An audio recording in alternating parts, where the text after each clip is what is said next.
এটা 2026 সাল এবং অলরেডি শুরুতেই আমরা বেশ কিছু ডিভাইস দেখতে চলছি যেগুলোর ব্যাটারি অনেক বড় বড়। যেমন অনার তাদের উইন সিরিজ নিয়ে আসছে যেখানে 10,000 mAh এর ব্যাটারি দেখছি। রিয়েলমি তাদের P4 পাওয়ার একটা ফোন নিয়ে আসে, সেখানেও 10,000 mAh এর ব্যাটারি।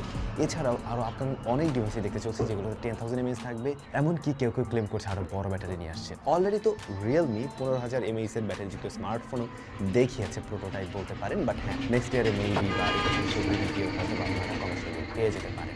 2026 সালে আপনারা এই ব্যাটারি টেকনোলজি জগতে বিশাল বড় রকমের একটা পরিবর্তন দেখতে পাবেন এবং স্মার্টফোন বলেন বা বারফোনও বলতে পারে কিংবা অন্য ডিভাইসের ক্ষেত্রেও আমরা বিশাল বড় বড় ব্যাটারি ব্যবহার করতে দেখব। মূলত লিথিয়াম আয়ন থেকে আমরা সিলিকন কার্বনের দিকে যাচ্ছি এবং এই ব্যাটারিগুলো অনেকটা পাতলা রেখেই অনেক বড় সড়ো ক্যাপাসিটি দিতে পারে।